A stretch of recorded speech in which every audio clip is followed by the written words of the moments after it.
কেঁদেছিল আকাশ, ফুপিয়েছিল বাতাস, বৃষ্টিতে নয়, ঝড়ে নয়, অনুভূতি ছিল পিতা হারানোর শোকে। প্রকৃতি কেঁদেছিল কারণ মানুষ কাঁদতে পারেনি। ঘাতকের উদ্যত রক্তচক্ষু তাদের কাঁদতে দেয়নি। তবে ভয়াবহতা বাংলার প্রতিটি ঘর থেকে এসেছিল চাপা দীর্ঘশ্বাস।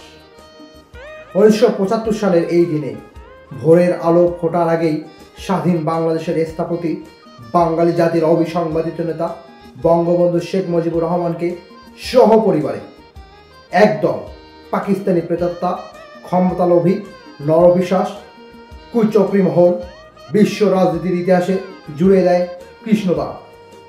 মানচিত্র কাঁধে চাপিয়ে দেয় ইতিহাসের সবচেয়ে ভারী বোঝা।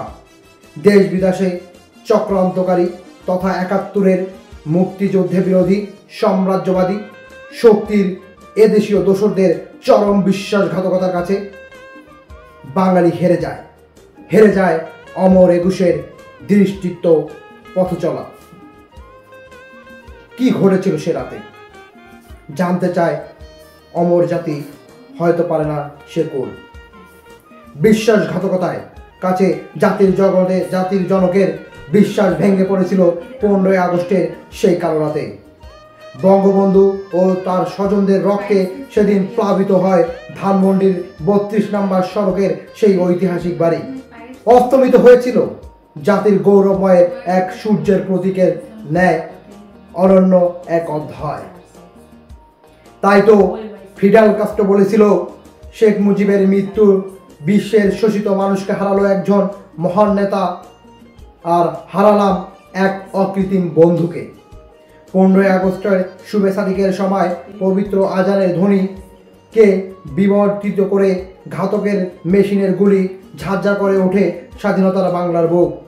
সেদিন ঘাতকেরা শুধু বঙ্গবন্ধুকেই হত্যা করেনি, তাদের হাতে প্রাণ হারিয়েছিল বঙ্গবন্ধুর সহধর্মিণী বঙ্গবন্ধু শেখ ফজিলুন্নেসা মুজিব, বঙ্গবন্ধুর সন্তান শেখ কামাল, শেখ জামাল ও শিশু শেখ রাসেল, পুত্রবধূ সুলতানা কামাল ও রোজি জামাল।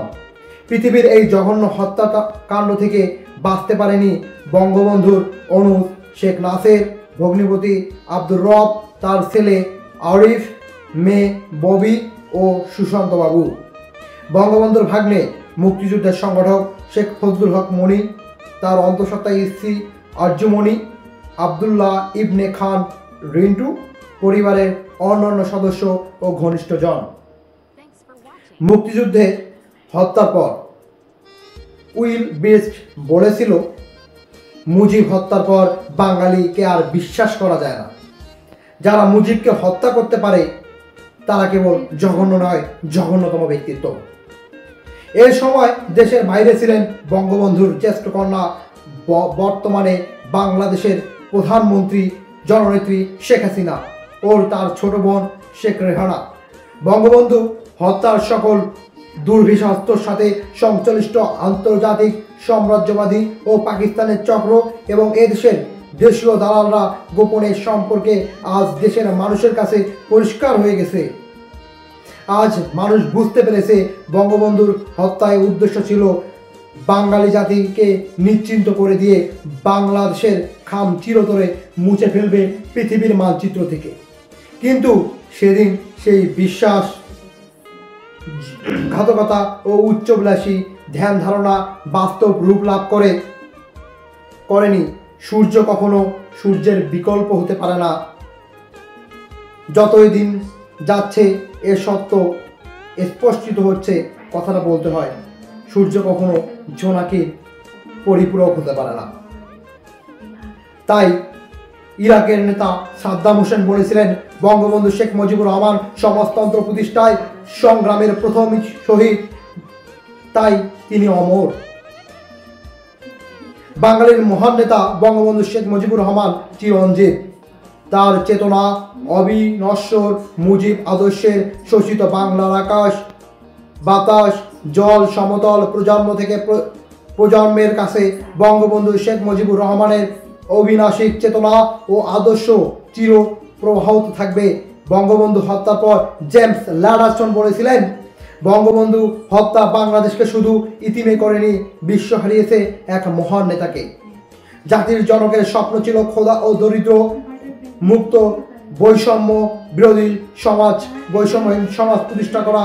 বঙ্গবন্ধু বাংলাদেশের জনগণকে মুক্তির যে স্বপ্ন দেখিয়েছিলেন, আর সুযোগ্য কন্যা জননেত্রী শেখ হাসিনার বলিষ্ঠ নেতৃত্বে আজকে আমরা ক্ষুধা ও দারিদ্রতাকে জয় করে বিশ্বসভায় উন্নতিশীল মর্যাদায় জাতি হিসাবে প্রতিষ্ঠিত করেছে বাংলাদেশকে। সারা বিশ্বে বাংলাদেশ আজ রোল মডেল। প্রতি বছর এই দিনের মতো আজকেও যথাযথ মর্যাদা ও ভাব গভীরার্থে জাতীয় শোক দিবস হিসাবে ও বঙ্গবন্ধুর শাহাদত বার্ষিকী পালিত হবে এবং আগামীতেও চলবে। পুরো জাতি আজ যেভাবে গভীরভাবে শোক ও শোকাস্ত জাতির এই শ্রেষ্ঠ সন্তানকে হারিয়ে এবং আওয়ামী লীগের ক্রান্তিকালে আমরা ইনশাল্লাহ আবার এই শোকের মহিমাকে নিয়ে এগিয়ে যাব আগামীর পথে। প্রতি বছর দিনটি আসে বাঙালির হৃদয়ে শোক ও কষ্টের দীর্ঘশ্বাস হয়ে, শুধু আনুষ্ঠানিক বৃত্তে বন্দী না থেকে চিন্তামগ্ন কষ্টে বঙ্গবন্ধুর আদর্শকে ধারণ করে ও তা বাস্তব করতে পারলে অবরুদ্ধ সোনার বাংলা প্রতিষ্ঠা সম্ভব। তার স্বপ্নের গণতান্ত্রিক সমাজ বৃদ্ধি, সুখী সমৃদ্ধ বাংলাদেশ ছাড়া আজকের এ জাতি শোক দিবসের অঙ্গীকার। জয় বাংলা, জয় বঙ্গবন্ধু, বাংলাদেশ চিরজীবী হোক, জয় হোক আওয়ামী লীগের, জয় হোক সামনের পথে।